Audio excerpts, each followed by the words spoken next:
All right, everybody, welcome back. Today on the Move, we've got Mark.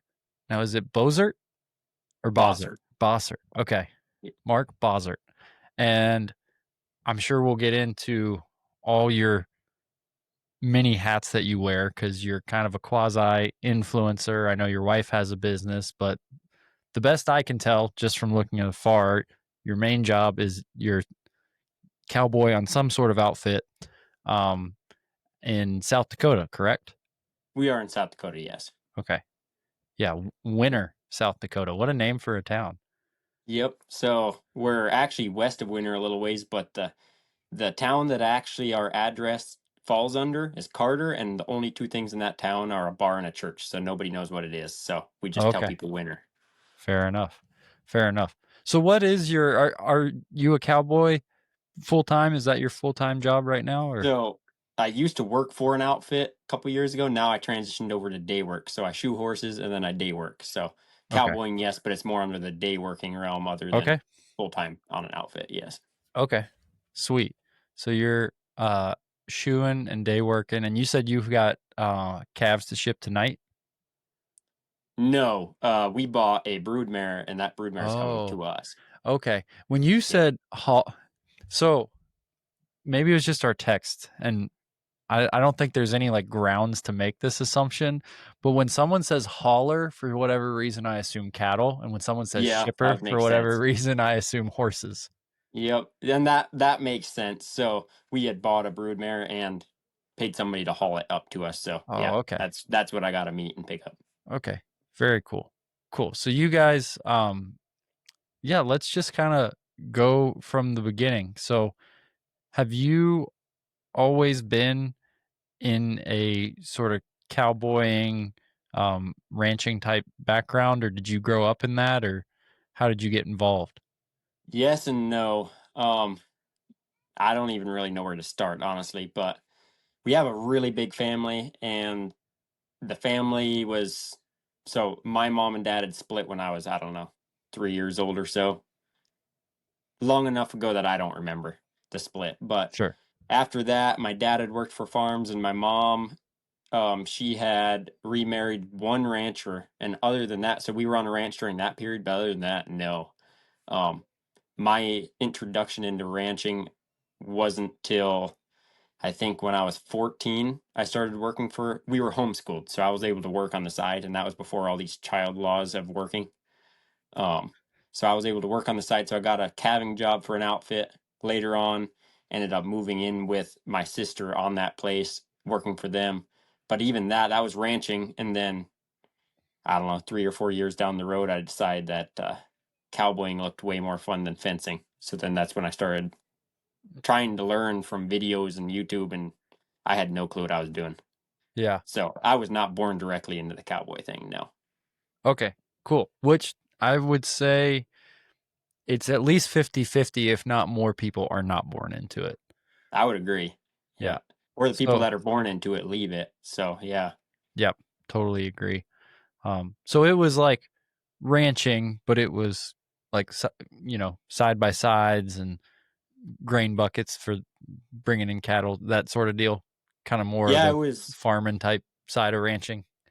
yeah, that's they used ATVs, gators, and for the first several years of me helping that outfit, because I really knew nothing. I didn't really know what was going on. I fenced. Like during the Hmm. summertime, I fenced, and that was kind of my main deal. I'd help during calving and then fence in the summertime and help put up hay. So I Hmm. had to start at the very bottom before anybody even gave me a second thought as to moving up into the saddle. Sure. Sure. That makes sense. Well, and, you know, I'm not saying it's a fun job, but if you're gonna be in the ranching world at all, like fencing, welding, all those type of things, like you having those skills is way more handy than just being like a guy who can do all his work in the saddle, in Yeah, my I would agree. experience. Yeah, I would agree. yeah, Even if you're on a cow camp and your pickup, you're out 20 miles from the nearest person, or however many hours from the nearest person, your pickup breaks down. yeah, It's kind of handy when you can fix it. yeah. Well, and that's what I've told people, and people ask my advice which I guess it might be because of the podcast. I don't really have any I don't have a large experience working out west. I've been out west for stints of time, but they're like, if I want to go out west and, live on a ranch, do all this stuff, like, how do I get hired out there? And it's like, okay, well, yeah, learn to ride, if you can rope, even better, all that stuff. But if you really want to make yourself valuable to a ranch owner, like, are you a diesel mechanic? Like, can you weld? Can you do all these? Like, can you get off your horse and turn a wrench? Because I'm not saying it's going to be really fun and cool looking in the beginning, but that'll get you out there. And I know some guys that are from my part of the world, like from Virginia, who they've, I don't know, been out there like running a cow camp in Nebraska for like the last 10 years. And the way he got hired onto that ranch was he was a diesel mechanic. And he went Yep. out there and he was just the mechanic for the ranch and then just started learning everything else. And now he's got his own cow camp and he's raising his kids out in the cow camp with his wife and like kind of living the dream he wanted to live, right? Yep. Yeah, that was you got to make yourself marketable to an extent. You can't just I have younger kids and even not people that are older than me will reach out and, "Oh, how do I start cowboying?" Well, as soon as I tell them that I fenced for the first 3 or 4 years, that kind of they're I don't know, they just kind of turn their nose up to it and I don't hear anything back. So, you Yeah. got to be willing to start at the very bottom. Yeah, absolutely. And I tell people I kind of get to play at the cowboy thing sometimes. Like I like doing that, but the way I make a living is I'm a horse trainer and Yep. starting colts and my wife and I are showing horses and things like that. And it's kind of a similar deal where they're like, "Well, how do I get into that?" And it's like, I don't think you realize the absolute grind that is involved to get there. Like and I'm not saying this to recruit people, like, well, you kind of need to find someone like me and then be willing to pick stalls for, I don't know, 2 or 3 years. And Yeah. then if you can kind of show that you can be trusted with responsibility and trusted uh, with someone knowing that you're going to have attention to detail, they're like, okay, now I can start putting this guy on some horses or putting this girl on some Yeah. horses and stuff. Um, Attention to detail and the humility enough to learn. That's the other thing is mhm, if you show up to a place acting like you know everything, even if you do know a lot, it's better to act like you don't in a way because like this kid that started riding with me, unbelievably humble. I mean, if I give him a tip or a trick or uh, say, "Hey, try this," or "Hey, the reason you missed is because you delivered like this," he'll just look at me and say thanks, and he'll do exactly what I said. That mhm. mindset, wanting to learn, goes a long way. Makes somebody want to teach you. Yeah, absolutely. Like that's something that I'd like to think I'm this way, but I know it was preached to me from an early age, from my parents, was one of the best things in life you can be is coachable. Okay. Yep. Like you don't have to be the most talented. You don't have to be biggest, fastest, strongest, whatever it is. But if you're coachable, you can keep progressing and keep going on. And to me, it's just what you said. Being coachable is humility and attention to detail. Yeah. Yeah, I Yeah. agree. Yeah. Yeah. Because, I don't know if you've run into it, but like I'll teach people and I'll try to help clients. And there's a lot of people that are coachable, but there's a lot of people who I could honestly probably just like put my voice in here and speak into the microphone and say like 3 or 4 phrases, and then I could just put that on repeat and let them ride in the arena by themselves for Yeah. like an hour and just Yeah. say those 3 or 4 phrases because at the end of that hour, they're still going to be doing the same Doing the things exact wrong. same things. Yeah, Yeah. absolutely. So, well, cool, cool. Now, what would you say drew you to wanting to do the cowboy thing? Like, was there a person you were around? Was there like a YouTube video you watched or a movie you saw or you grew up watching Bonanza? Like what was it that at a young age, I feel like a lot of people that are in this, because there's better ways to make money. I don't know if there's better ways to live your life because I really like my lifestyle, but to be in this industry, whether it's horse training or ranching or whatever, kind of the Western industry, you do have to have a little bit of romance about the whole deal. So, what was it in you that made you want to pursue this? I don't know if it was really one thing particular. So growing up, we did watch a lot of westerns. I mean, every John Wayne, Bonanza, Hmm. all of those. And we had kind of always told our dad that we wanted to have a ranch someday. And our dad was kind of like, "Well, I don't know where you get that from," because he loves farming. Yeah. And at one point, me and my little brother, it didn't last clearly, but we had started piling all our money in our piggy banks, and that money was going to be to buy a ranch. Like we kind of always dreamt of having cows and ranching. Oh, And that's cool. our dad always joked back with us and said, "If you guys own a ranch, I'll help you, but I'm never going to fence for you." Well, a few years ago when we had bought some cows, he came and helped me fence my pasture because I had a broken leg. So that was pretty funny. But so we had kind of grew up with the fantasy, I guess, of it and wanting Hmm. to do it. And I would say the biggest thing that got me into it was when I got offered that position on that place when I was 14. And I've always been I always enjoyed cows. We rode horses growing up, so we were around them. We just weren't very knowledgeable. So I was kind of around that.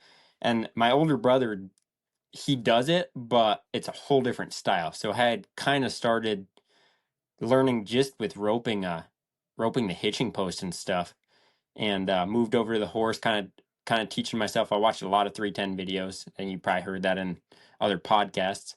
Um, Pat Puckett, he was a huge influence on me Hmm. with that whole horsemanship stuff. And then the first time I really saw the Buckaroo style of stuff, that's what really grasped my attention. And that's kind of what I focused in on, because the horsemanship, the stockmanship, to me, it's way more fun to be able to throw something long than, I don't know, tie on hard and fast. I don't know. I just had a something in that Buckaroo style of horsemanship and stockmanship kind of pulled me in closer to it. So Hmm. I don't know if it was one thing. It was just, I don't know. I started in it, started learning how to rope, and it just slowly progressed, I guess. Yeah. Yeah, that's interesting. And that was something I kind of wanted to visit a little bit more with you about because um, something in the Buckaroo culture that's ingrained in there is presentation, right? And the way you present yourself, I mean, you're sitting here for this interview and you have your top button buttoned and you've got, kind of a unique uh, flat build style hat, even though it's like a shorter brim. That presentation, um, when you saw the Buckaroo stuff, was there anything like you allow? I get the horsemanship, stockmanship, because I would say I'm attracted to the same thing. Like I like roping with long ropes and slick horns and doing all that. Um, but can you talk a little bit more about maybe the style? And to me, there's guys that kind of go all in, and to me, you're like a guy that's all in. And then there's guys who maybe are like, oh, the 60-foot rope thing's cool. And they might dabble in that. And then they kind of like bounce around with style. Like, do you kind of understand what I'm saying? Like the Yep. gear they're running, all that stuff. So, can you talk about like when that first started and being in a place like South Dakota, which isn't traditionally, it's not the Great Basin? What did that look like? Because I know some guys that well, I went through this personally. It was like when I all of a sudden had a slick horn and a long rope, I didn't like I definitely caught a lot of like weird gazes until I was actually proficient with a slick horn and a long rope. Yeah. And it took some time to get proficient at that. Yeah. And until then, you're kind of just like the Gunsel and the Buckaroo outfit a little bit, which I don't think you are. I'm not saying that. But did you like can you just talk about that in general? Like kind of adopting the whole style because I feel like that's a big part of your brand for lack of a better term. Yeah. So I would say that I still kind of dabble in a few different things. Um, But when I first got into it, 100% was bouncing stuff back and forth because, like I said, I had especially. So if I wanted to just learn the traditional short rope, team roping style of doctoring, which you still have to do it at some point. But if I wanted to adopt that stuff, there's tons of people around here. But especially like you said, getting into the Buckaroo stuff in South Dakota, I don't know another Buckaroo in this area. Mhm. Um, so I kind of had to dabble in some of that and still kind of held on to the other stuff, and I had to bounce stuff back and forth. So honestly, I kind of feel bad for my horse at the time when I was kind of learning all this stuff because it kind of had to get a lot of experimental stuff done to it. But the biggest thing was, have you ever seen that Western Horseman poster of the Buckaroo and the Cowpuncher side by side? Oh, yeah. Yep. That I that's probably that's have what I'm sitting in my basement, I probably have that Western Horseman somewhere in this basement. yeah, that's what I saw. And I Yep. don't remember where I saw it. I don't know if it was in a gas station, but that's what I had seen. And that's when I was like, whoa, what is this? Like this guy, he's got silver in his horse's mouth. He just, like you said, they almost hold themselves a certain way. Mhm. So then that's when I dove into it. That's when I found Pat Puckett on it. Um, and I don't know, I guess I'd still say I'm kind of the oddball out in the community. Like if we go to brandings and stuff, you get a lot of looks. A lot of people kind of avoid you. And I don't know if it's a bad thing. They just, I don't know if it intimidates people. I don't know if they just don't like it. I don't know. But, um, yeah, I don't know. It goes back to if I'm gonna if I'm gonna do something, I want to do it to the full extent. So Mhm. if I'm training a super good horse, if I'm riding a super good horse, why would I not in the end want to mount it with silver? And I know not a lot of guys can afford that type of stuff, but if you can, why wouldn't you? I guess so. Especially in our area where we're really not. There's nothing. Some people use the excuse of those bits and stuff can get caught on brush and all this. We don't live in that area. It was kind of made Sure. for the sagebrushy, flatter stuff. Um, so yeah, I don't know. I don't know if that answers your question, but I definitely had to bounce back and forth a lot learning it because I didn't have a coach. I had to watch it all. Um, Mhm. and I kind of had to go back to I dove when I was first getting into it. I dove a lot into the history of the Buckaroo, like where'd the name come from, what were these guys originated as, and it all of them guys took pride in their work, their gear, their roping, their Mhm. horses, um, and it was just tradition. And then I guess I started adding, and the more people you're around, um, there are more of the guys like this in Colorado when I had moved to work there. Um, and just being around them guys, once again, if you have that learning mentality, even if nobody's talking to you, you're going to learn from the people around you just by watching them. And Yeah. I just slowly learned, like, hey, this is something I'm noticing all these buckaroos are doing or riding in or using, and you kind of have that style. Most of them have that style presentation with them and kind of hold themselves a certain way. So I feel like it kind of naturally went with my personality as well. I don't know. It just kind of, Mhm. yeah, I don't know if that answers your question or not, but No, no, it's so the reason I'm asking all these questions is because I'm kind of stemming from my own experience. Like for me, my only exposure to roping ever had been team roping. Like that was yeah. the only roping I'd ever been around. Um, so I got exposed to ranch roping and I thought it was cool, but I was still like pretty hesitant about it for quite a while. I kind of broke down and finally did it some when I started starting colts because just having a 60-foot horse rope is so valuable to start Oh, yeah. colts, you know. And before that, I had been starting horses without ropes and I was like doing it, but it was just so helpful. And I was like, okay, well, I will do this well enough. And I was kind of getting some ranker stuff too. So I was like, well, I will do this well enough that I can catch something in a 60-foot round pen. Right. Yeah.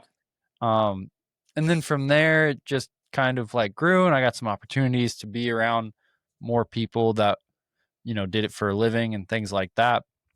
But I think it's really interesting because there's a point in a young man's life, I think, where they really crave identity. And it's cool it can be really cool, but it can also be kind of like comical when you're like, oh, there's the 17-year-old kid who like yesterday he decided he was a buckaroo, right? Yeah. Because I know like I did that like 100%. I didn't go full. That's how I was. Yeah, I went home that night and took a clothes iron to my hat. So yeah, I was definitely that. yeah, exactly, exactly. So it's more like I'm just kind of trying to, I don't know, maybe make myself feel better that there's other people like that who like went through that and then came out the other side. Now it's all like it's all good. Yeah. And cuz I feel like my personality for sure, like I like going fast. I like doing fun stuff with my horses, but with in a real world livestock situation, not like a show situation, I definitely prefer just keeping things as slow and peaceful as possible, kind of like keeping a sleepy look on as many animals' faces as possible. That's kind of my attitude towards the whole deal, whether it's the horses or whatever you're roping. Um, so I I feel like I relate to what you're saying. Like, and then there's some people I know who their personality just kind of is cowpunchery and Yeah, that's like yeah. go to them. You know what I Yep. mean? And that's what I mean. That's why I just kind of learned, and as I grew in this style, I feel like it just kind of fit my personality outside of it, but I don't know, ask somebody else, I guess, that knows me, and maybe they tell you different. But Yeah. that's kind of there's there's kids around that have rode with me and tried this style, and you could tell it didn't match their personality, and deep down I kind of knew that, but obviously I'm going to help them. Well, then later on down the road they switch, and you're like, yeah, honestly that fits you better, man. Like Yeah. it just is what it is. Hmm. Yeah.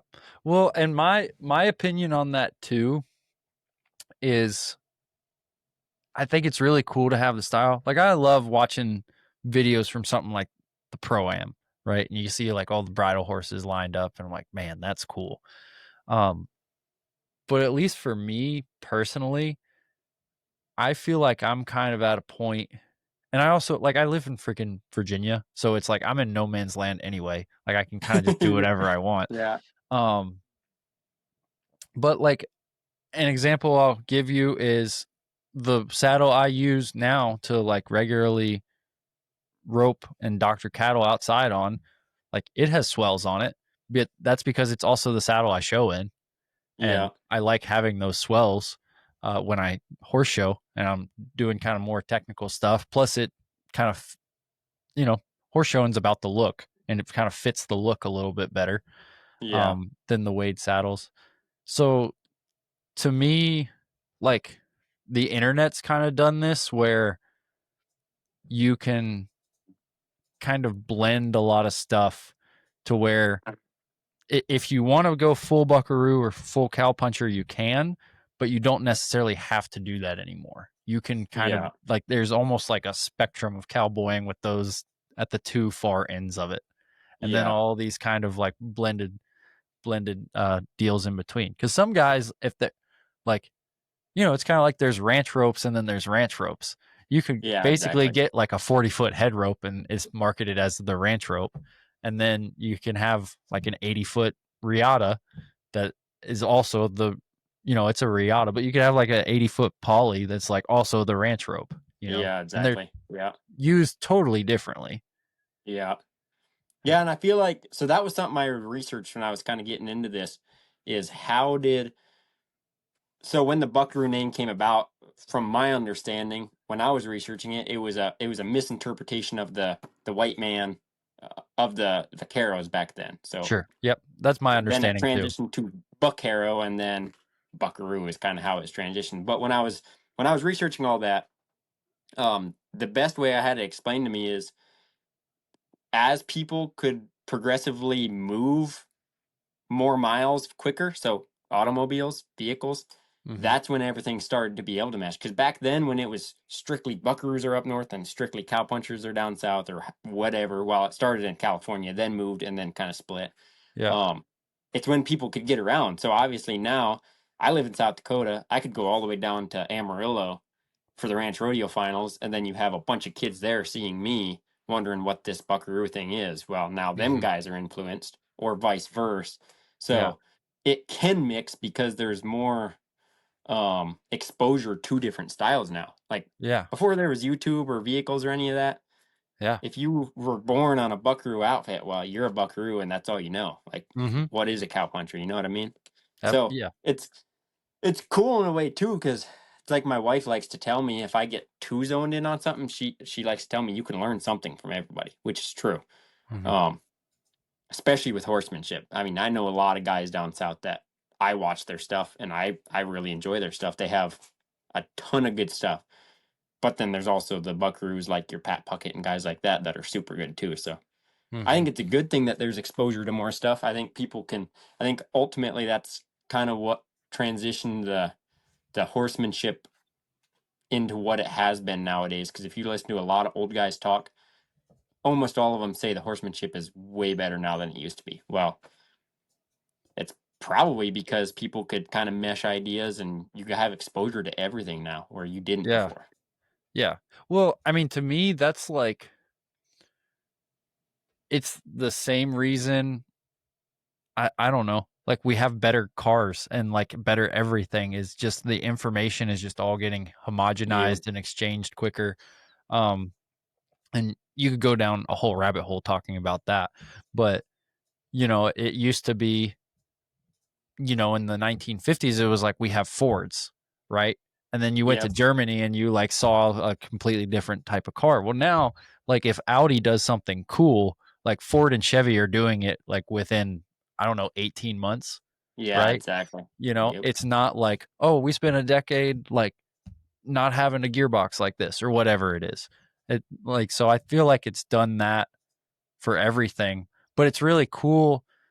What's interesting with the cowboy thing is there's such an identity and I think pride in a good way. Like obviously pride can be bad, but when you're talking about like taking pride in your horse and wanting to put silver on it and stuff like that, there's a lot of just people care about how they do this job. And it's interesting because you can either, okay, I care deeply about how I present myself and do this job. So I'm going to kind of double down on what I know, or I care deeply. I'm going to do everything I can to get as good as I can, which might mean having to go like watch the guy with rubber on his horn for an afternoon. Yeah. Yep. Yeah, it's just that learning something from everybody. If you have that Mhm. mentality, you're gonna. The biggest Yeah. thing I hate is when somebody reaches out, "Hey, how do I do this? How do I do this?" And I kind of tell them. And if somebody says, "I don't know how," that is the biggest thing that'll irritate me. I might not show it, but if you don't know how to do something, that's kind of your own fault because you can learn. Go type it in on YouTube. You're gonna find 20 videos, 50 videos, 100 videos that'll teach you how to do it. Like Yeah. if you don't know something, that's kind of your own fault because you can. Yeah, you can learn absolutely everything now. Yeah. Very, very easily. Yeah. It's like you have all the information in like human civilization ever and you need a cell phone, which everyone Yeah. has now. Yep. Yeah. So I feel like this is a good place to transition because this is like the real reason I got you on the podcast. Okay. I want to talk about your mule. Roger. Yes. Yeah. I want to talk about the mule because in terms of like identity and uh how you present yourself. So like you got like the buckaroo culture and all that. And it's like, oh, look at that guy. His top button's done. He's the buckaroo or whatever.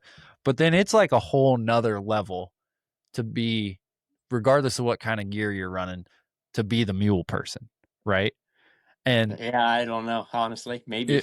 yeah, well, I just want you to know, like, I see you on Instagram. I literally have like shown clips of you on Instagram.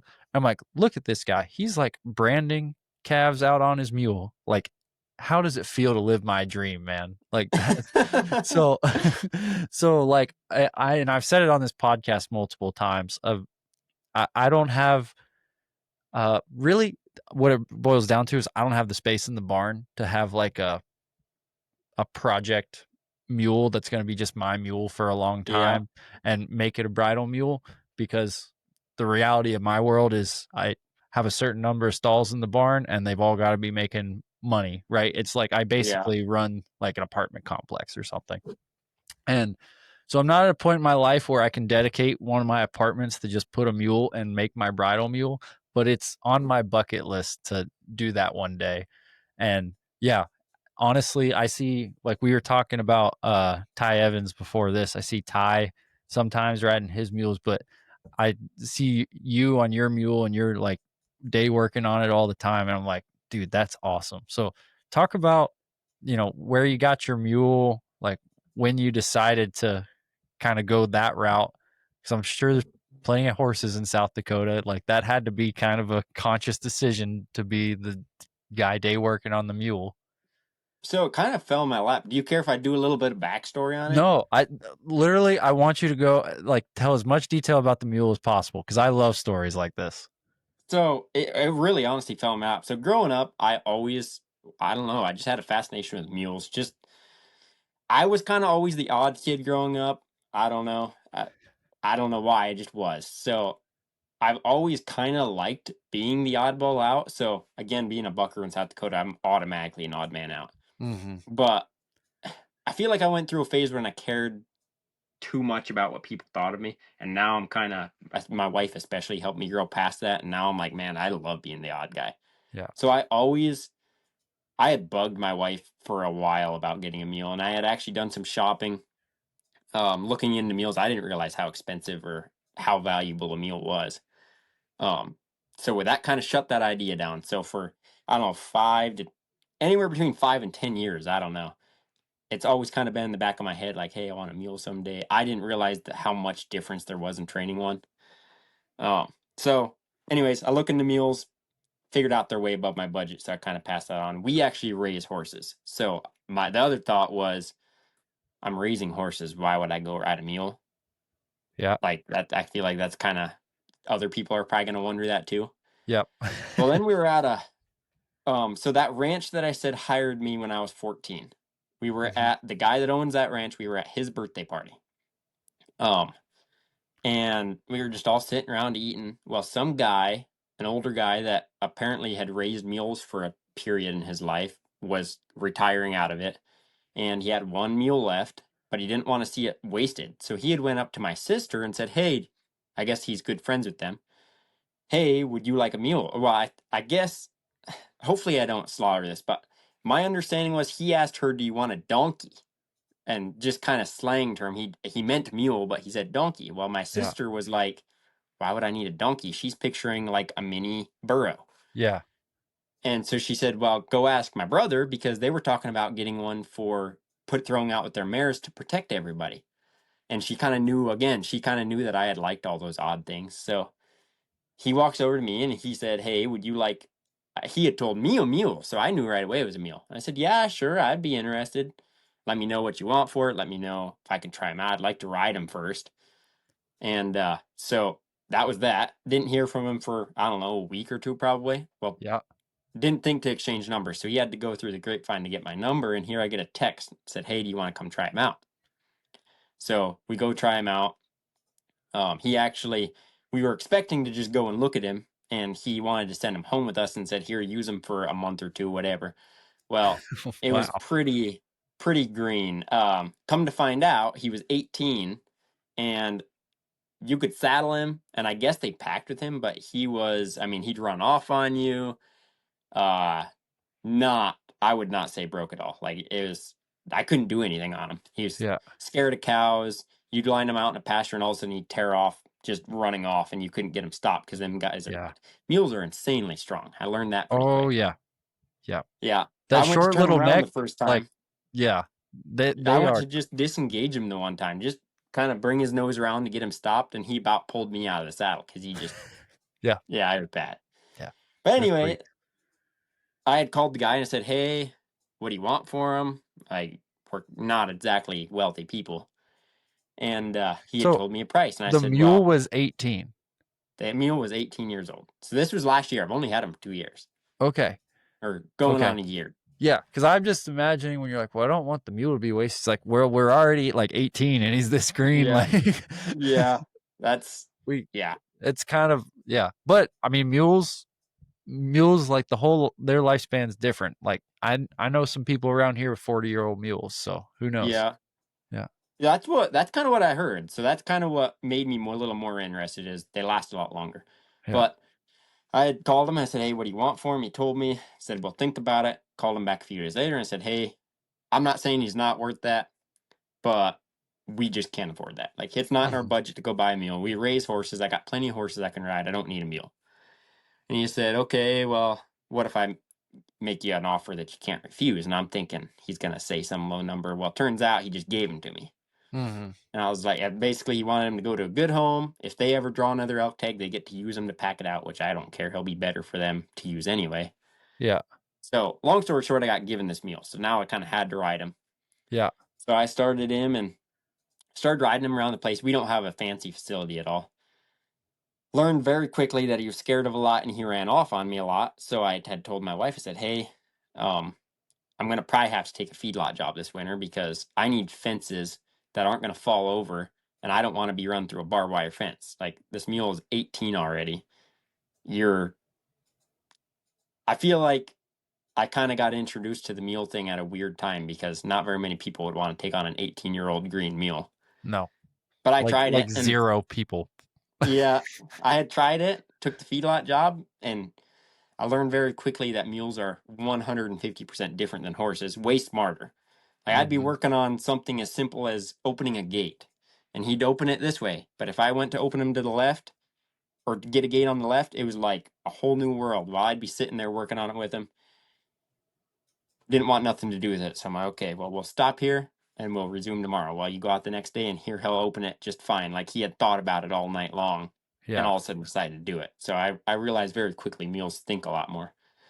Um, and then I just fell in love with it. I don't know. He's been my main mount all summer long, all through branding season. Um, and that just added to the oddness of me showing up somewhere. It was already kind of the oddball out when I'd show up to branding, shipping, feedlots, sale barn, Mhm. whatever it was.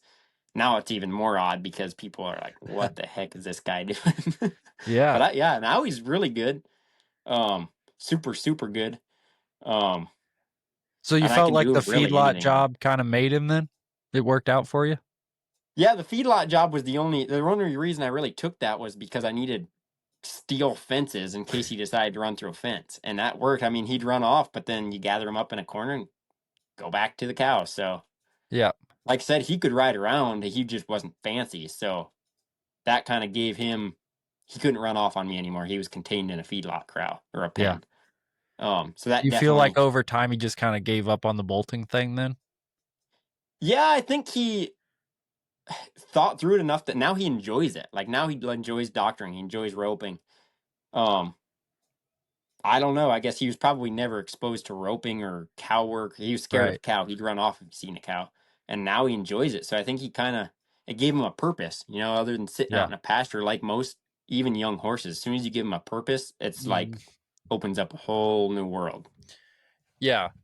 Well, I know for me, I've maybe dealt with, like, a handful of mules of that I've, like, started or ridden for clients or whatever, and even more so than horses, it seems like they really learn through a job, Yeah. you Oh, know? I agree. Like, you wanna work on getting a mule moving laterally, just go ahead and start working on opening and closing gates. Yeah. And they put together, like, if I want to be here and then want to be here, I need to do these movements. Yeah. Like horses, it's really easy, like, teaching them a gait to think about, like, hindquarters, shoulders, forward, back, that, like, kinda operating, where I've found the mules, I have to approach it as, like, we're just gonna come and open and close the gate, and Yeah. we're not gonna try to, like, put our feet here or put our feet here, we're just gonna do this, and the mules seem to get along a lot better with that approach as That's opposed what it to seemed like to me too. yeah. The But horses, like, a lot of horses really, like, they find comfort in the, like, you just take the key, you drive, and, yeah, like, I'll be the motor, and I like my horses to think that much too, and I think you can get horses thinking, but yeah, mules are a different ball game because they really aren't like everything you do. It seems like they're like, well, why? But why? But why? So if you just start off kind of like you described, it's like, okay, we're just going to be in this feedlot and it's just you and me, and we're gonna slug it out, man. So like you can be on the team or not be on the team, but we're gonna just keep doing this until you make a decision. Yeah, yeah, I did notice the mule asks why a whole heck of a lot more than the horse does. Like, Hmm. if you want to, I'm not saying I agree with it, but if a person wants to, you can force a horse to do something, pretty much. Pretty much You can't with anything. a mule. Yeah, I pretty much learned that very quick. anything. You cannot force a mule to do anything. If I noticed if I was starting to overwhelm him, granted, again, this is an 18-year-old mule, so Ty or some other mule expert might have a different opinion, but this is just mine and Roger's journey. First mule I ever rode. But if I gave him too much information too quick, he would almost just lock up. Like, hey, Yeah. I ain't moving. Like, screw you. And that honestly, that helped me a lot too. And that's the other reason I kind of fell in love with him and the mule thing is I had to improve my horsemanship for him, and he kind of helped me realize that because a horse will put up with a whole lot more than a mule will. And that's what Oh I've yeah. learned. When I first got him, a lot of my buddies were like, "Oh, you can have them. I hate mules. Them things are for the birds." Well, come to find out, it's probably because the mule is smarter than most people are. So Yep. I learned that very quickly. The mule helped me tremendously on horsemanship stuff. But Yeah. yeah, I would agree. I would agree with that. I mean, too. And I don't know if you've run into this. Roger's in that boat because I've ridden a couple older mules, and like they will come up if they don't want to do something. They will come up with things you will never even imagine to like get out of having to do whatever you're yeah, asking them to do. Like things that horses could never even conceive, mules will, you know, they'll just they'll just turn around and grab you or run you into a wall or do like all these things that like I don't know. The first time I got on an older one that was kind of a soured mule, I felt like a little kid on like a spoiled pony. And I was like, I yeah, literally can't do anything. yep. Like I said, if they don't want to, or at least Roger, if he Yeah. didn't want to, I couldn't. Period. Like I Yeah. kind of had to just get around it, roping. But those types of things, and that's why I liked it so much. It made me a better roper, Hmm. horseman, muleman. Yeah. Is Roping how, something on something green, especially a mule, yeah. like you gotta have a whole different. Yeah, it was a Yeah. whole different world for me. Yeah. But I have very very thoroughly enjoyed my mule journey. So Cool. much so that I'm looking into maybe starting to raise those as well as the horses that we do. So Oh, we'll there see. you go. See what the There you future go. holds. Looking into a jack. Like, would you buy a jack or just like AI from a jack or? To start off with, we're looking at the AI route because, Yeah. like I said, we already have our mare program. So I would have to select a few mares that we'd maybe tried and we'd AI to start with. Because if I don't end up, if it's not for me, then there's an Yeah. easy out. But yeah, Yeah. maybe down the road we'd get a jack, but we need to start off small and see if Is I like this. is that what you guys do now? Do you have a stud or you just AI everything? We have stud. Okay. We had two. Our slugger. I don't know if you've ever seen anything from him. That buckskin stud. That I guess there hasn't been a video for him for a while, but Yeah, I'm he not passed familiar away. with him because I've probably Yeah. just kind of watched your stuff maybe like the last 2 months or something like that. Oh, okay. Yeah. Yeah, Slugger was a by far my favorite horse we ever owned. He was a stud of ours, young stud. He was only 4, Hmm. and he ended up having a bad colic issue. It was kind of a transitional temperature, went from warm to really cold, and he ended up colicking and passing away on us. So we have our one stud now, and then we have some stud prospects coming up. So we'll see Hmm. kind of what the future holds. Okay. Cool. Cool. But Well, yeah. I yeah, the mule thing's not going away anytime soon. Yeah. Yeah. How are go ahead and just plug your program. So how are your mares bred? So have you ever heard of X2D? No, sir. Ranch ministries. So that was kind of my wife and her dad started this program a long time ago. And I'll say what I know, but I'm not going to say stuff that I don't know because I don't want to screw up. Because it's kind of my wife brought this in. The horse thing is, I like I said, I write the checks, but she kind of does all the paperwork and all that. So Yeah. from my understanding, they were raising, so it was like Blanton Driftwood stuff back when her dad had it. Then they can't kind of through her high school years, she said, "Hey, I have an interest in barrels." So her dad kind of had switched the program. He ended up downsizing a lot. So then by the time I met Bailey, sometime, I don't know all that timeline, it was more kind of run on rope bred stuff. Um, so they're still cowy, but they had some speed. But now currently we're in a big transition period where we are transitioning stuff over to the cow horse stuff, like rein cow horse stuff. Because I Yep. wouldn't mind. That's kind of a goal of mine eventually, is maybe do some competing in the rein cow horse. I just kind of always fascinated me. Once again, the horsemanship style of stuff. So right now we're in a huge transition period for bloodlines. So there's not Okay. there's not anything specific that I can Right. Right. nail it down to, because we're kind of Cool. transitioning everything over. Cool. So, but there might be some cow horse John mules hitting the That's ground kind in of the what future. we're kind of hoping for some. So we're carrying on her dad's brand, the X2D, or the brand that they started with. So they already had the X2D ranches, and now maybe you'll see X2D ranch mules in the future. We'll see. There you go. That'd be awesome, man. That'd be awesome. Maybe that's where I need to get my bridal mule from one day. Yeah, there you go. That's the other thing, is people see that I have Roger for what, a year, and they're like, "Man, how's Roger already in a bridal?" Because typically that stuff takes a long time. But Yeah. I went in with Roger. Not He's 18, so yes, I'm going to get him good, but I'm not going to pick on him to the point where, Yeah. like, I would if he was 2 years old, and fine tune every little small thing.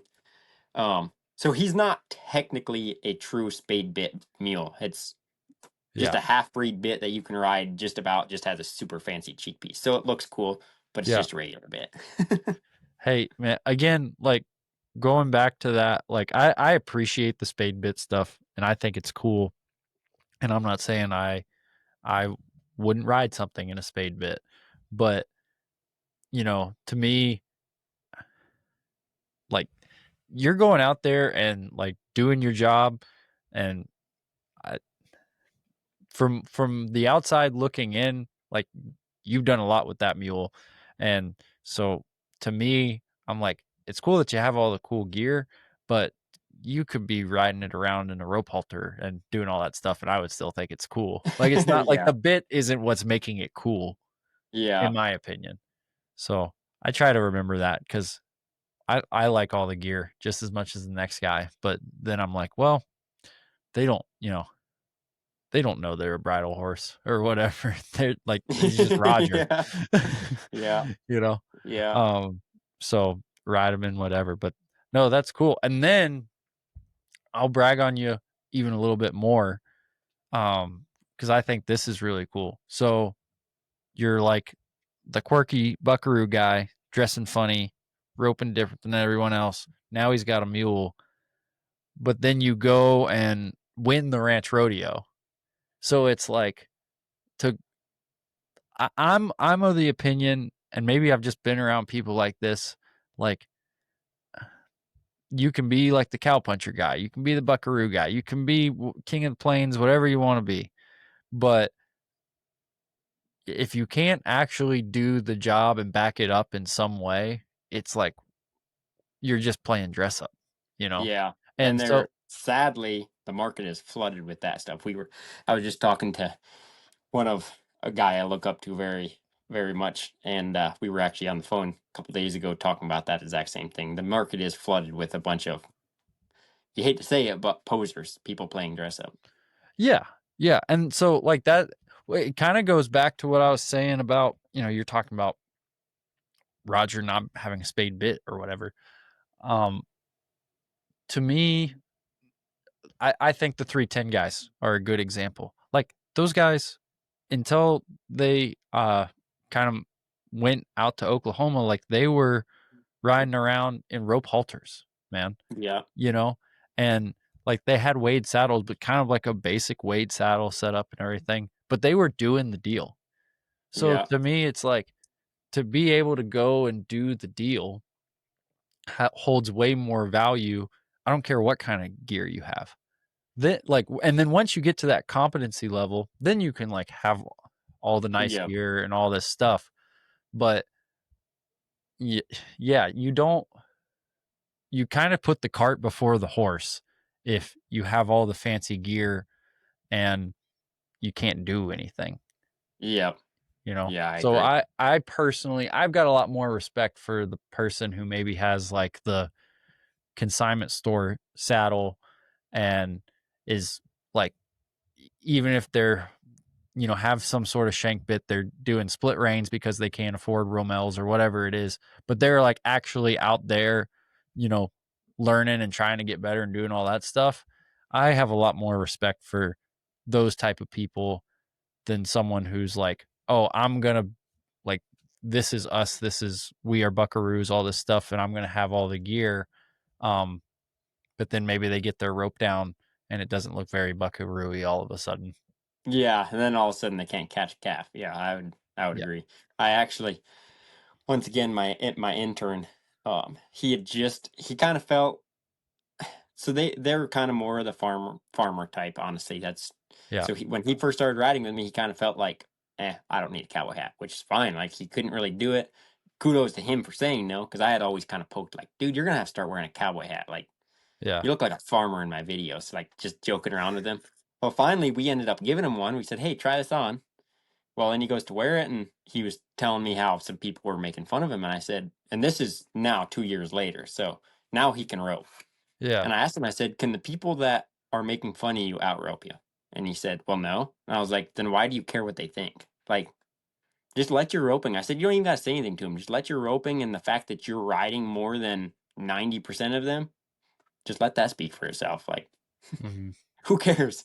yeah, It's not a valued opinion. yeah. Well, and something I'll say too, like all the haters out there, I have yet to find someone who is really good at what they do and they like hate on how someone's dressed or Yeah, whatever. Like all the guys that are really, really handy, they're like, oh, okay, there's someone trying to get better. Probably because they were like that, like yeah, all these people you look up to, they like, no one pops out a mom just being handy and punchy and all this stuff, guys. Like yeah, it might, you might have to like go through the hard learning curve when you're 10 years old, you might have to go through the hard learning curve when you're 30 years old. But everyone goes through the hard learning curve. It's not like you just like are born into a birthright of being a cowboy yeah, because it's exactly. kind of the antithesis of a Western culture to have any sort of Yeah, birthright associated. So, yeah. um, And I feel like that goes to then that like you can tell like, if you have somebody that's wanting, say they're in that situation where they're still growing, you can tell if they're still progressively learning or if they're back to that humble thing. Are they humble? Are they still wanting to learn, or are they in that spot and then trying to teach other people and say they know how to do it all? Because there's a big difference between those two. And yes, sir. you'll hear you'll hear a bunch of people say that, oh, there's a this community's gate kept and all this. It's really not. It's just honestly, it boils down to, are you teachable or not? Like Hmm. if everybody's gatekeeping you, try to figure out why. Yeah, yeah, yeah. That's a good point. Um, that's it, and maybe it might not be something I'm around enough. Like to me, I run into the problem of I just want enough like I want to be around people that want to do this stuff Yeah, to where like it would be almost a privilege to have the problem of there's so many people that want to do this stuff but they're like complaining about like there's no one to teach or whatever. yeah, Like what a good issue to have that people like know about this skill set, culture and tradition and have enough drive to complain about it when it's not available to them. yep.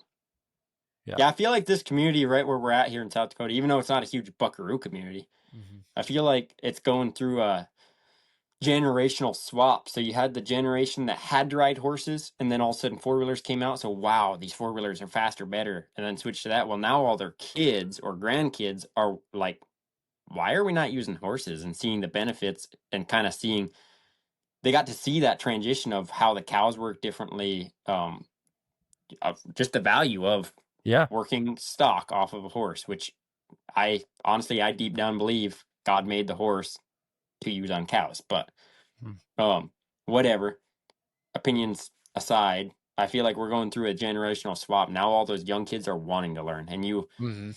That's Anywhere I awesome. look in the community now, somebody's trying to rope or ride or something. And but they're all young kids, anywhere from 10 years old to 17 years old. Yeah. Well, that's awesome. That's, like, really promising for the future. Because something I've always said is, like, how can it be a dying art if people are always trying to get better, Yeah, exactly. you know? And I honestly don't think it's dying. I think there might see Mm-mm. I some think that was aspects dying maybe, in like certain areas. yeah, that was probably a narrative more like 10 years ago. Yep. Like, I don't think anyone says that post-COVID anymore, No. but that was Really, it's probably not. So, yeah, probably like 2015. I could see, yep. like, that being the narrative. It Yep. seemed like that was kind of a thought, um, but yeah, not now, for sure No. not now. People are interested. Like I said, it's that around here, it's that generation. You see the next generation's interested in it. So, Mhm. I don't know. Yeah. Well, and talking about, like, the ATVs versus the horses and stuff, what really made it click for me, because I just like horses. Like, I Virginia's really interesting. There's per capita, there's a lot of horses, and per capita, there's a lot of cattle because of our grass situation. Like, we can pack cow, like, there's cows in like every corner of Virginia. Um, but it's just the nature of the beast was like literally for me growing up, it was like you work cows all day and then you get to like ride horses like in the evening. And Yep. that's like your fun part, right? Horses were recreational and maybe the farmer had like a brood mare or two to like this is like fun and we'll go like show our horses on the weekend, but like we can't deal with the horse because we got to go work the cows right now or whatever it was. Um, but I think it's been really cool to see how agree with you. I mean, it's just like a almost a divine creation, like God made horses and cows just go together.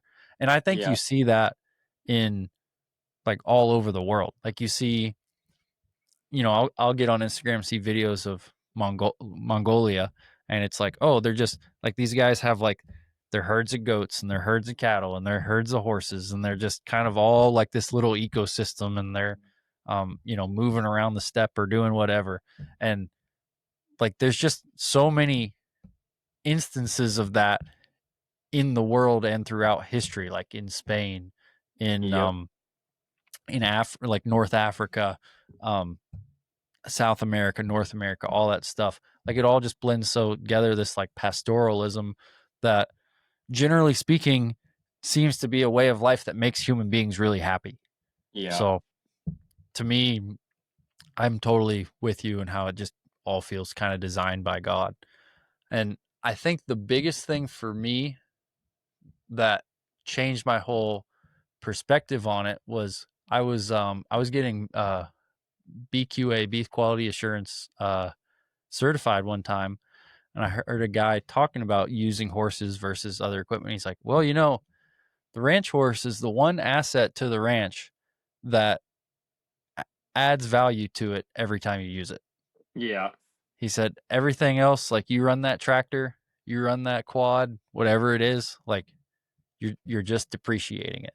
But Yep. you got your 4-year-old ranch horse, it just gets more valuable the more you use it. Yeah. And like that was cool to hear because I think I needed to hear like there's all the romance and it's like, well, we just want to be like Bonanza and it like feels good and all this stuff. But like to have some sort of financial component where it was like, okay, this if you do it correctly, which not everyone does it correctly, but if you do it correctly, you could be like a horse and cows operation and still be financially viable. Oh, yeah, 100%. And I think that's really important because that's always the biggest argument I've ever heard against horses on like cattle operations is like, why don't we just have ATVs and border collies? The upkeep's so much less. Yeah, they get hay burners. Yeah, Everybody's hay burners. exactly. Hay We don't need burners. hay burners. Yeah, But yeah. Which like if you like don't want to fool with horses or don't have the skill set to fool with horses, that probably is the right decision. You know, like I've heard people say, like I once said, I was like, "Well, like, if why would you work horses on foot or an ATV if you could work or work why would you work cattle on foot or ATV if you can work them with horses?" Someone said, "Well, if you can't turn your horse tighter than you can turn the ATV, like, you should just use the ATV to work the calves." That's that's pretty valuable Yeah, viable. yeah, which is like there are people in that situation where it's like, "Dude, just yeah, just be the, like, quad and border collies guy. It'll be fine, like, life will go Yeah. on," you know? Yeah, and that's a big thing in this area, sadly, is you have and I don't want to say those people don't have their place because everybody has to learn. I was there at one point too. Mhm. But the people that horses do turn around in a giant ATV circle, if they market themselves as being handy and they can do it and then they show up like that, that around here especially, if a farmer hires you and they hire somebody and they show up like that, it's going to sour that farmer from not only them but hiring me or anybody else. And Yep. that kind of it puts a bad taste in people's mouth. Totally understand that. Totally understand that. And it's the same way around here. I mean, this was the first year, for my dad's cattle operation, we did a head and heel branding in the spring, and that it took quite a while and, like, the very correct setup to do that to make, you know which I appreciate, like, someone's like, "I have to protect my investment. I have to do all this. Like, these cattle are my revenue. Yep. I'm not gonna have all these people just come in and, like, rope my revenue," you know? Yeah, But exactly. so if you have to have I think that is the barrier to entry to this lifestyle, really, is it puts a lot more pressure on the human to have a skill set to like, if you guys don't know anything about roping and horses, like, just use the calf table. You know, it'll be easier on the cattle than you guys eyeing through the branding pin and putting all the stress on those calves. Yeah. But if you've got a really good branding crew, in my opinion, that's better than the calf shoot or whatever you're going to use. Yeah. Yeah, 100%. And it boils down to I I hate to say that cuz somebody might get offended by it, but if you can't do it, and I get everybody kind of has to be in a learning environment, but if you can't first rope a dummy or have the basics of stockmanship, then don't you can't like we said before, you can't put on a show like you do and then somebody hires you and then Hmm. now you just kind of screwed up their entire operation or hurt a calf or injured a person because you'll see that here too. You'll go to we're not in a huge Buckaroo area like we've Yeah. already kind of mentioned. So you'll show up and you'll have somebody at a branding that they might clothesline 5 people and get people in wrecks, but yeah, it probably shouldn't have been on a horse roping to begin with. Yeah, exactly. Well, and that's the thing too. Like you were talking about the gatekeeping, you, it can be, all this stuff can be learned the right way, in my opinion. But what's hard about it is you've got to be very diligent. Like if you probably have run into this, like teaching other people now. Like you've got to scale it the correct way, or you're just gonna get the person in dangerous situations. Yeah, And there's an element to this that doesn't vibe with, honestly, kind of like our culture today, where it's just like flip to the next video, turn the lights on and off, you know, put the food in the microwave, like kind of instant gratification yep, culture. If someone's like, I want to learn to ranch rope, it's like, okay, well, I'm going to show you this stuff. And then, like, you're in the Karate Kid movie. You're just going to have to wax on, wax off 10,000 times. And then we can go to the next step. I mean, exactly. that's It's my the opinion. attention span. There's Mhm. attention span of people now is insanely low, and there's times when I'm very guilty of it myself with stuff. Same. But it takes dedication, and that's once again that's kind of I love teaching people, but my wife and I just talked about this a couple days ago. Her and I both love helping and guiding kids, specifically youth, but you also have to want it yourself. And there's Yep. a big difference. So like this kid that rides around with me, he wanted to learn when he first seen me throwing turnovers. He's like, "Man, can you show me how to do that?" And I told him, I said, "No, like you can't even." This was 2 years ago. I had told him, I said, "You can't even pull your slack without jerking your coil hand, which is your horse's reins. Why would I go try to show you a forehand turnover?" Well, now he showed up last Sunday morning really early, and we were roping the dummy. He said, "Dude, you want to learn a forehand turnover?" Yeah, got all excited. Like maybe four tries, and he threw a forehand turnover headshot. I'm like, Yeah. now do you see why I made you wait? Like now Yeah. you can feel your tip, you can feel your slack, you can control your slack, you can feel your spoke flying through the air and let it kind of freely go. Now all of a sudden it takes you four loops and now you have it. With me, I didn't have somebody teach me. It took me 2 months to throw a forehand turnover because I just had to sit there and figure it out. And he Yeah. kind of clicked in his brain. He's like, "Yeah, yeah, you were right. You made me wait." But when you tell everybody, "Hey, you got to wait for this. Let's do the basics first." The basics are never fun, and that kind of No. eliminates a bunch of people. Their attention spans out there. They don't Yeah. kind of tells you if somebody's dedicated to the process or not because you have to love the process. Right. And going back to what you said earlier, there will be some of those people that hear that and then say, "Oh, well, now there's gatekeeping." Yeah, Because it's like they told me I had to do this and this and this. And it's like just what you said, because I've run into this too. Like folks that work for me, starting colts or roping, like they'll I've literally had the same thing where it's like I'll show them a rope, like a new roping shot, and they're like, "Oh, okay, okay." I'm like, "You have no idea how long it took me to learn this." Like yeah, like I'm over here like guiding you through the woods and telling you exactly where to go, and then just all of a sudden you pop out, it's big lush prairie and like it's all good.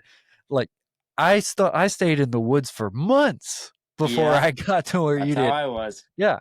Yeah, and that's And where I really want to. And Bailey's the same way.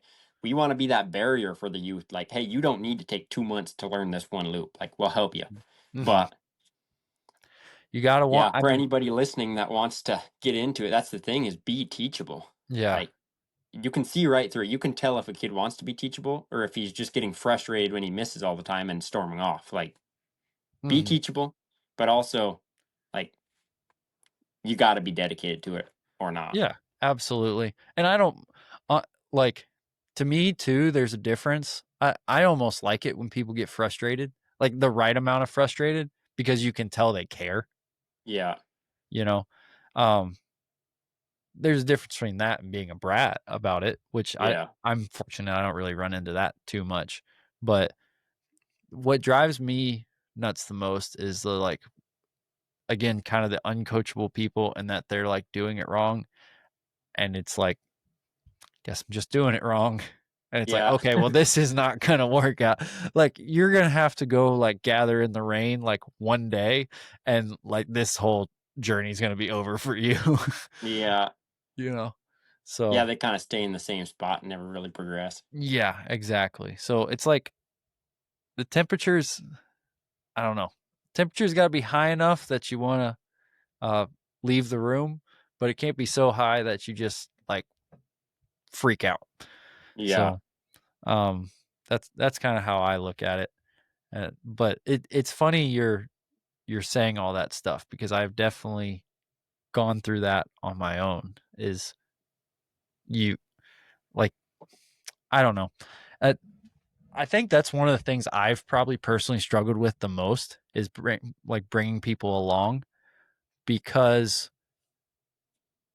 one, it's rare to be around people as motivated as you are, and then two, if you are around people as motivated as you, it might not manifest itself the same way as it manifested in you. So it's like why are they doing this? Why are they doing like it this probably just says more about me than anything else, but like I've found through teaching like other people troubleshoot things maybe not necessarily the way I troubleshoot things. Now, yeah, that being said, my general troubleshoot method is there's a wall in front of me, I'll just bang my head on the wall until the wall falls down. Where a lot of other people, they kind of step back. They look at the wall, they ponder on the wall. Maybe they get the measuring tape out, see how tall the wall is. yeah, And for me, that can be frustrating because it's like, what? You need to be bashing the wall. You'll never get through this wall if you don't just start bashing it. So, Yeah, have you run into anything like that with you teaching at all? 100%. And I some of that's probably personality differences, no different than riding different horses, but Mhm. 100%. That's the kid that's riding with me now, and I talk about him several times in this video, but he is astronomically better than most that have rode with me. Not Mhm. like he's a better person, it's just his mindset easier and more coachable.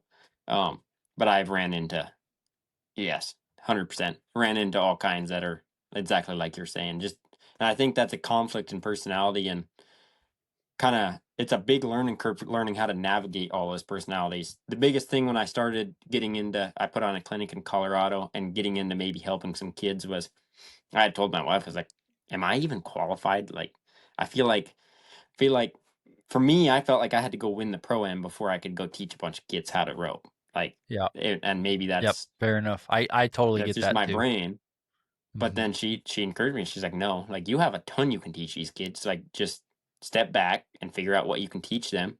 And I don't know. I don't. I feel like I. It's just me saying this, but I feel like I can naturally just been attracted to teaching younger kids. So it kind of helped me That's cool, navigate man. through that. But Yeah. yeah, I don't know. It's even more difficult when you get several people that come and all of them are different personalities Yeah. versus me and one kid. Well, I know how he's thinking. I can kind of help him. Well, then when you get me and two or three kids and all of them are different personalities, that I will say that is a Yeah. And pretty good that's struggle. like that's the I think just the challenge with a clinic setting in general or a classroom setting or whatever you want to call it.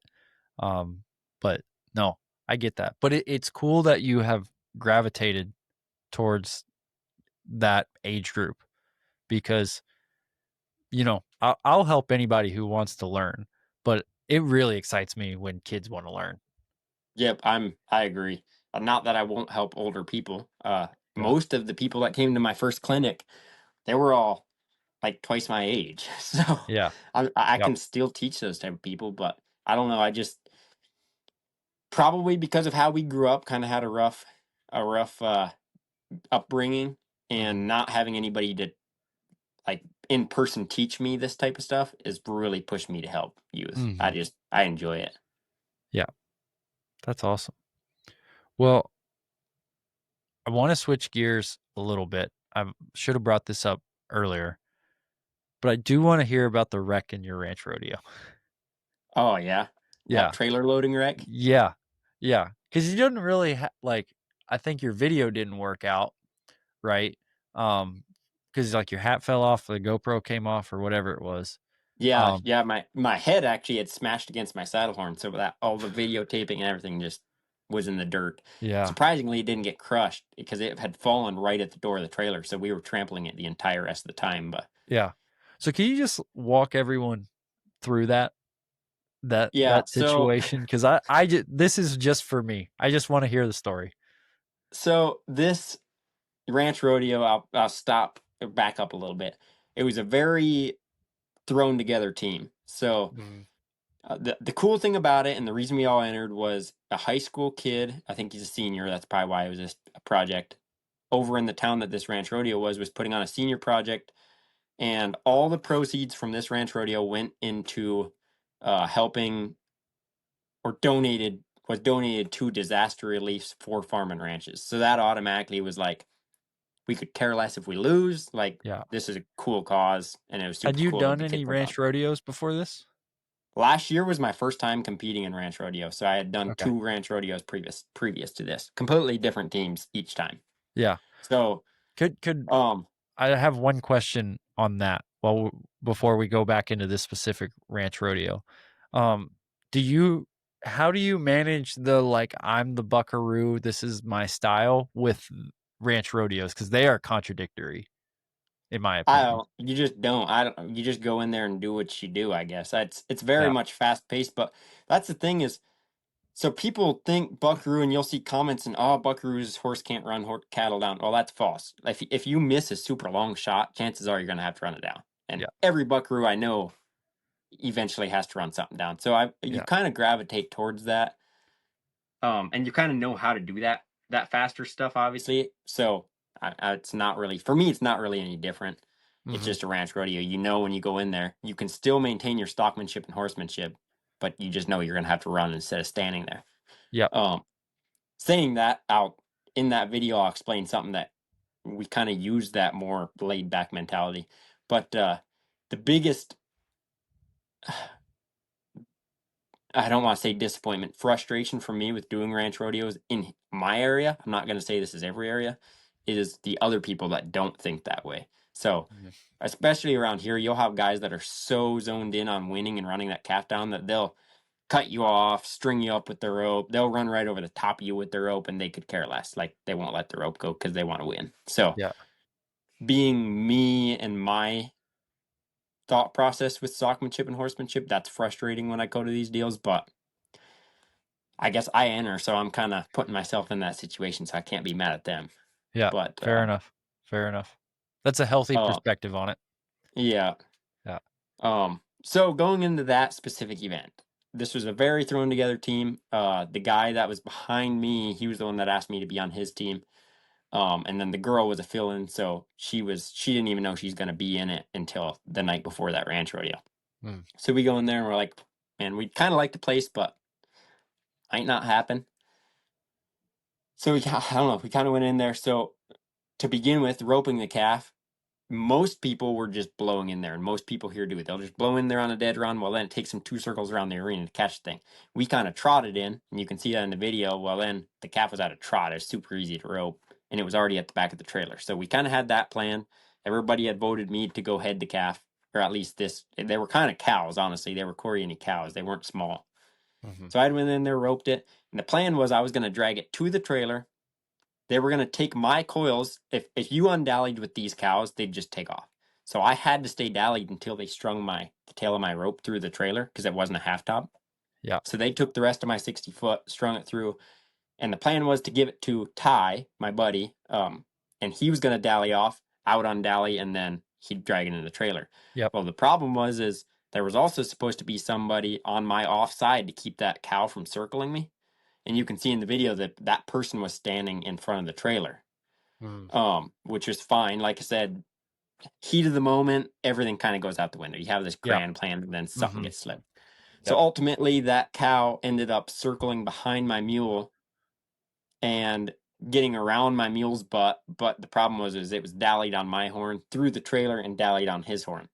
And if so you he couldn't would have pop got them, dallies or anything. he could have, but it didn't process fast enough. I don't think Right, he but knew you that I was couldn't strung up. is Yeah. is No, what I I was couldn't. getting. No. Yeah, you Nope, were I had tried. you were locked in. Yeah, Yeah, I was even if I tried to crawl out, my feet were locked in and I had ropes on either side of me across both my legs. So I was also seat belted into my saddle.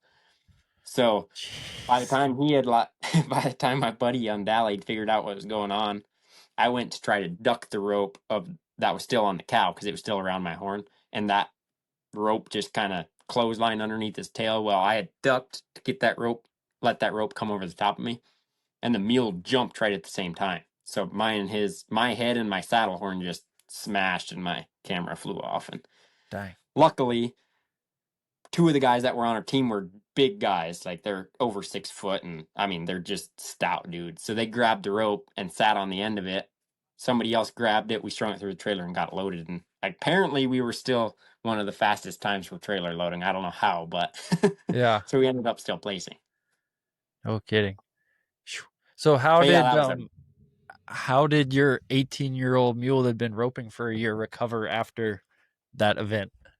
Oh, he was super. He was, to be honest, the fact that he only jumped and I came off the saddle, he didn't buck me off. I came off the saddle because the rope kind of Yeah, spun me off. right. So I got back right on him, and we did the other events. So he Heck yeah. didn't even seem phased. And the crazy part to me was that was the first time he's ever been to town. So Yeah, I brought him knowing that hey, this might be a total complete disaster, and I told my teammates that, but yeah. Turns out he wasn't, and we ended up winning it surprisingly. Yeah. Your buddy must have had a lot of faith in you when it was like, "Hey, can you come be on my ranch rodeo team?" And you're like, "Sure. Is it okay if I bring my 19-year-old mule?" Yeah, I think they were all kind of hoping I would, honestly. Yeah. That's It's the pretty people sick, that man. don't know me. The people that don't know me kind of like, what the heck? Yeah.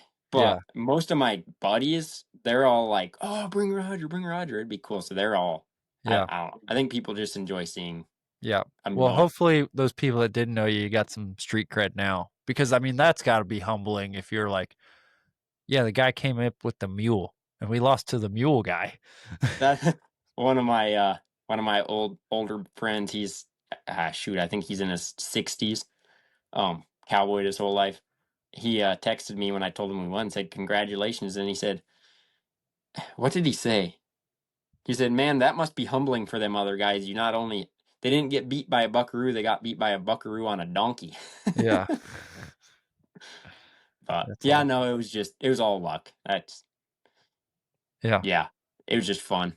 But Roger was definitely the crowd favorite. I think you heard the crowd going wild for Roger quite a few Oh, times. But I bet.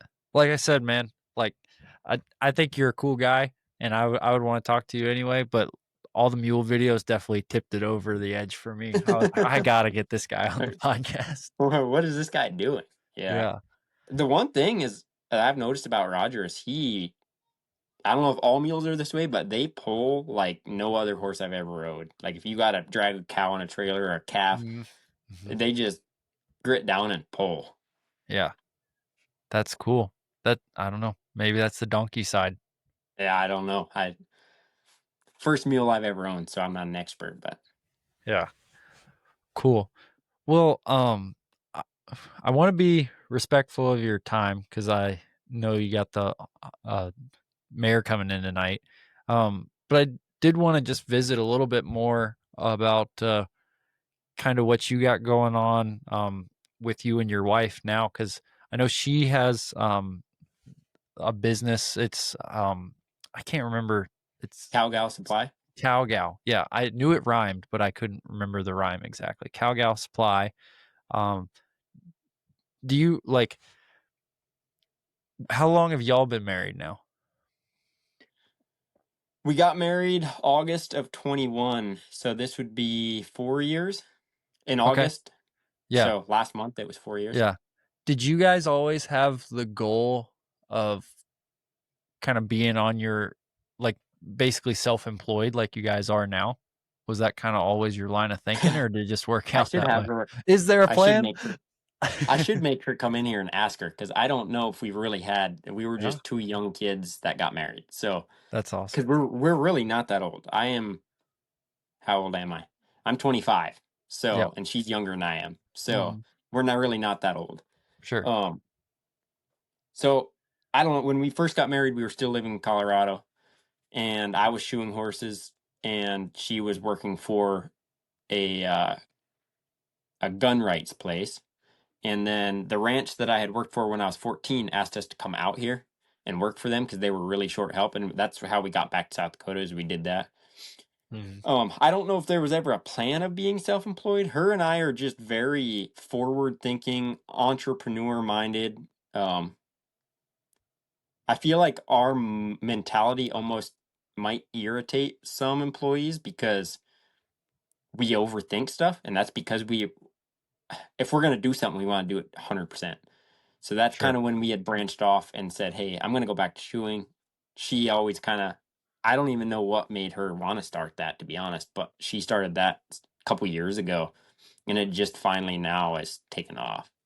Yeah, that's So awesome. I don't think it was ultimately the plan. We just kind of roll Yeah. with the punches. Honestly, that's kind of how we do stuff. Hey, uh, a lot of times, man, that's the best way to approach it because I'm 100% like I will overanalyze everything all the time. Like I'm a big time planner. It frustrates my wife to death because I will overplan to the nth degree, and she's definitely a little more shoot from the hip personality. Yeah, um, and I think we complement each other well on that. But I've found that if you just kind of, honestly, like, the biggest thing for me has been my faith and just kind of trusting the process, trusting God's plan for me. And I'm like, Yep. okay, it's not so much like I still think about the future, but it's like, okay, I'll go here and see where this leads, and I'll go here and see where this leads. But I've kind of abandoned like the whole, I guess maybe 5-year plan concept that a lot of people do. Like I generally know where I'm going, but I'm ready to go any direction that I'm called. Yep. And that's Yeah. kind of the same deal we're kind of I'm not saying the 5-year plan is not a good thing because it can be. Like you should set up goals for your business. Like here, this is Mhm. where I'd like to see. But what Yeah, becomes an issue is when somebody is so stuck to that plan when there's a big old curveball like every business usually has a bunch of. You absolutely. shouldn't be so shocked that it all of a sudden snowballs into a big old mess. And that's what we're Mhm. still trying to learn. Yeah. So yeah, Or we have or plans, the but al we're also very yeah. Well, the ready to alternative to switch. that is like I'm gonna walk down this hallway, but you don't see like the giant screen door over here because Exactly. you're like preoccupied with this hallway. So Yep. yeah, you'll see the curveballs, and again, anyone that's just can bash their head through a wall eventually can like figure out how to like handle the curveballs a lot of the times. But also, if you're so fixated on this, you might not have wide enough vision to see, well, maybe there's opportunity here and here. And just having that willingness to like kind of reevaluate at some Yeah. point. Like that's to me, not that I like I'm a pretty I'd like to think that when I make a goal or make a decision to do something, like I do it, but I also think I've maybe gotten a little better at not being so stubborn that I can't adapt when adaptation is needed. Yep. Yep. Which is yeah, that's super neat. I feel like if you ask any millionaire or whatever super successful entrepreneur, if you asked them Mhm. if the road to get to where they are now was what they thought it would be, none of them would say it was. So Yep. I feel like being you have to be adaptable, super adaptable. Yep. But yeah, I don't think cow gal supply especially was the ultimate goal when we first got married. I don't think that was even a thought in our head at the time. It just kind of was something she's super good at Right. dreaming up business ideas, and she had kind of started doing this. Yeah. Yeah. Well, that's awesome. I think it's really cool. Um, one kind of the it's to me it's weird to say brand. Like I think it's an accurate word, but you and a lot of people in this industry, I think you come across to me as very authentic. Um, having not known you from Adam, I think you guys are very authentic. So sometimes I hesitate to say the word brand or how you present yourself because I don't think you're a different person not in front of the camera, if that makes Yeah. sense. Yeah. Um, but anyway, what you guys put out there and your brand and everything, I just think it's so cool because of the authenticity and um, you know, you guys stand out, but it doesn't feel like you're trying to stand out, right? Like Right. And you see I appreciate you saying that because that's really honestly what we try to. I mean, there's obviously going to be some stuff that you have to. You can't throw everything on the internet, and people have to understand that. But we correct. try our hardest to be like what you're seeing, which I really appreciate you saying that because Mhm.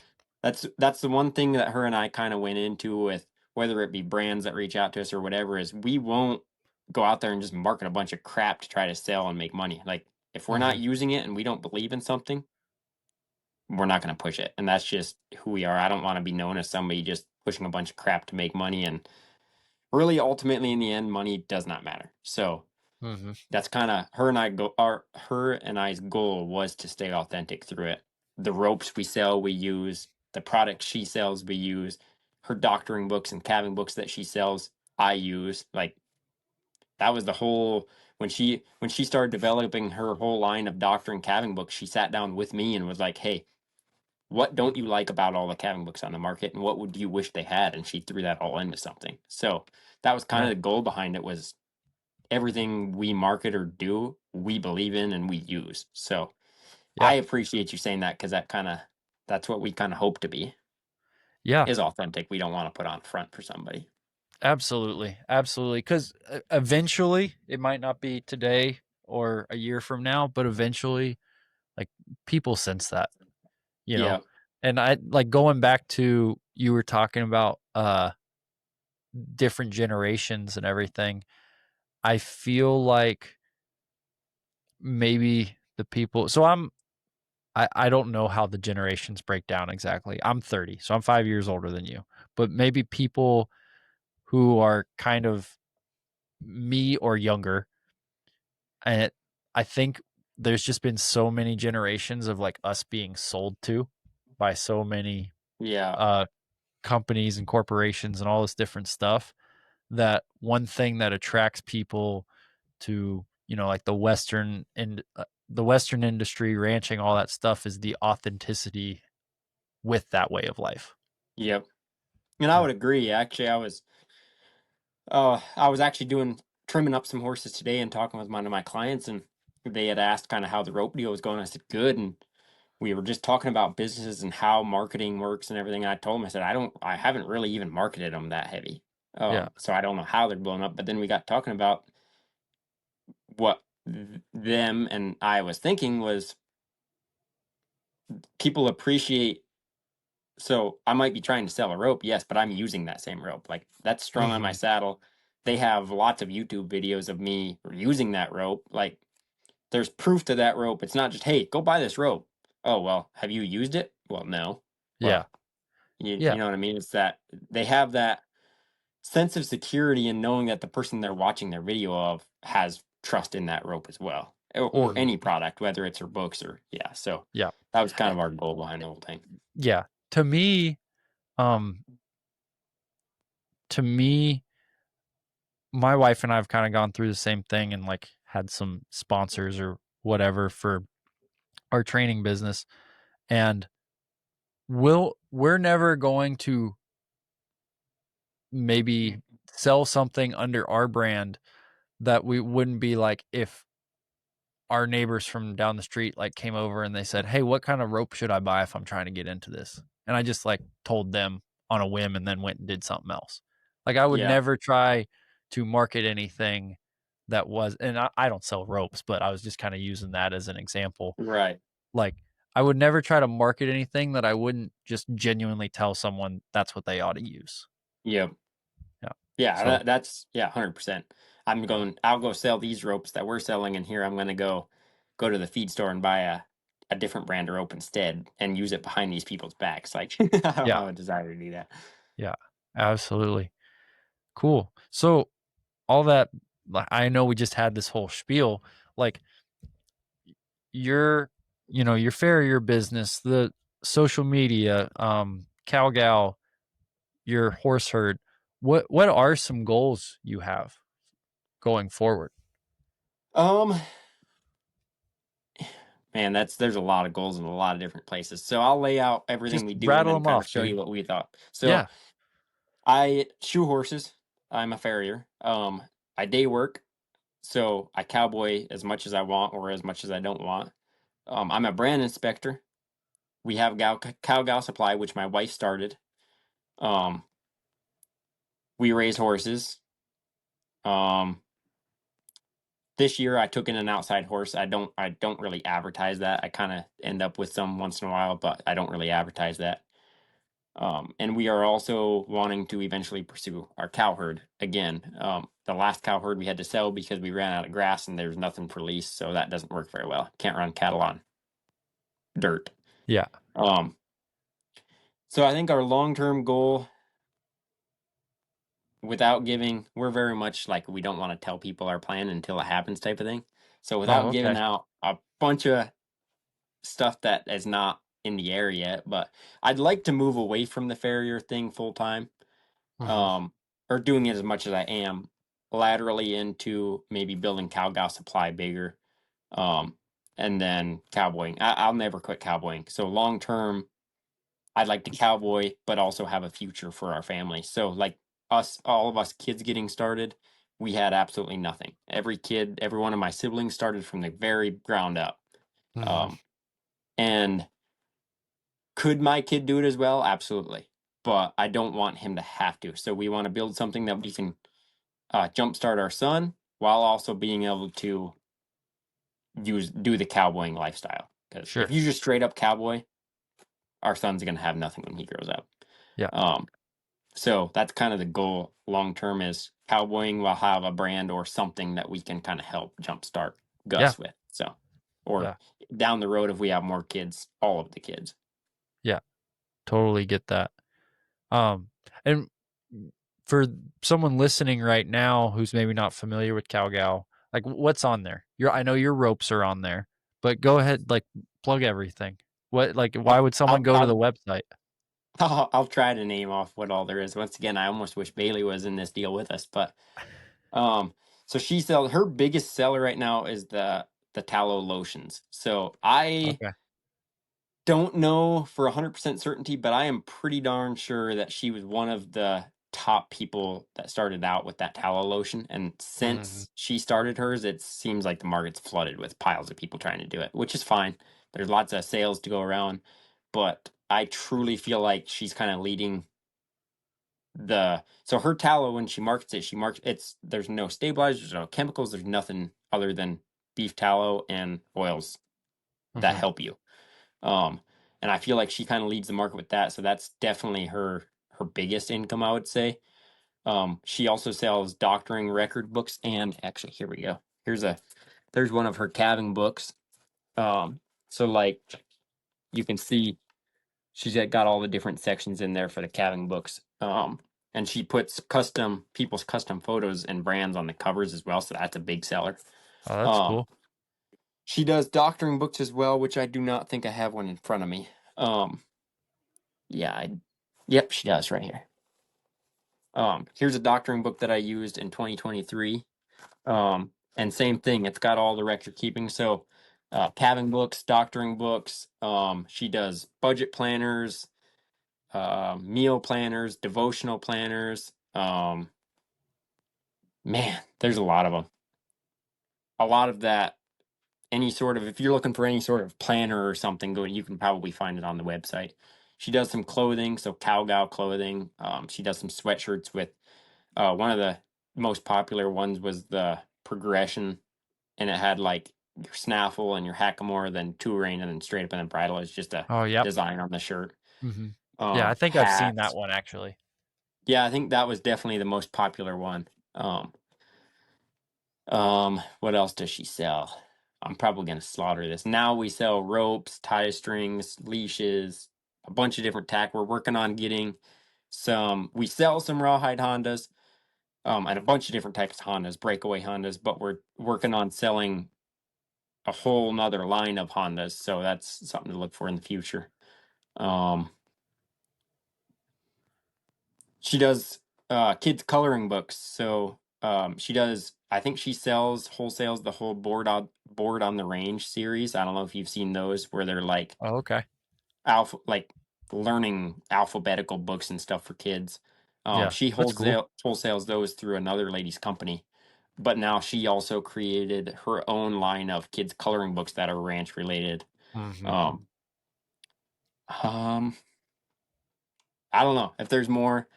Yeah. This is just gonna have to check it out and see. Yeah. The No, that's goal is great. to be That's kind of a great. one-stop shop. Like you can buy tack, you can buy kids stuff, any ranch family.